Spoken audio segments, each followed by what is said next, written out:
제22일 3월 18일 이름이 무엇이냐? 누가복음 8장 26절에서 39절 말씀. 그들이 갈릴리 맞은편 거라사인의 땅에 이르러 예수께서 육지에 내리심에 그 도시 사람으로서는 귀신 들린 자 하나가 예수를 만나니 그 사람은 오래 옷을 입지 아니하며 집에 거하지도 아니하고 무덤 사이에 거하는 자라. 예수를 보고 부르짖으며 그 앞에 엎드려 큰 소리로 불러 이르되 지극히 높으신 하나님의 아들 예수여, 당신이 나와 무슨 상관이 있나이까?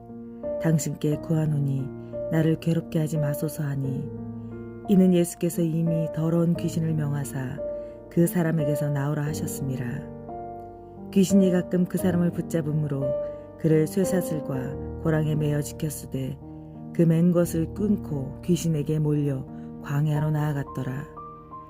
예수께서 내 이름이 무엇이냐 물으신즉 이르되 군대라 하니 이는 많은 귀신이 들렸음이니라.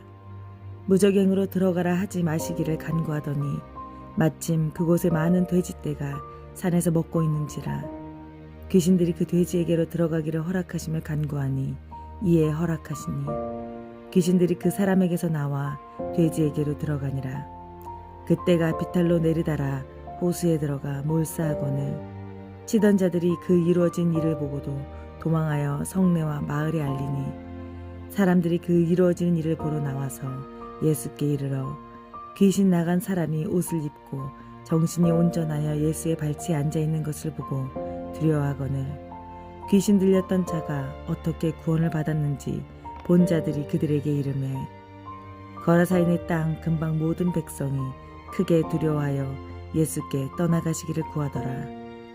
예수께서 배에 올라 돌아가실새 귀신 나간 사람이 함께 있기를 구하였으나 예수께서 그를 보내시며 이르시되 집으로 돌아가 하나님이 내게 어떻게 큰 일을 행하셨는지 말하라 하시니 그가 가서 예수께서 어떻게 자신에게 큰 일을 행하셨는지를 온 성내에 전파하니라. 아멘. 이름은 사람을 부르는 호칭입니다. 하지만 단순히 들려지는 호칭에서 끝나지 않습니다. 그 이름 속에는 자신의 정체성이 포함되어 있습니다. 예수님이 거라사라는 도시에 도착했습니다. 그런데 그곳에는 악한 영에 사로잡혀 자기의 인생을 송두리째 빼앗긴 사람이 살고 있었습니다. 그는 본래의 자신, 즉 하나님이 원하시는 모습으로 살지 못했습니다.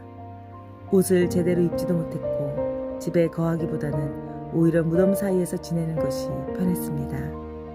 가끔 악한 영이 그를 강력하게 지배할 때면 그는 발작을 하는데 그럴 때면 그를 묶고 있던 쇠사슬과 쇠고랑을 끊어버리고 귀신에게로 몰려 광야로 끌려다녔습니다.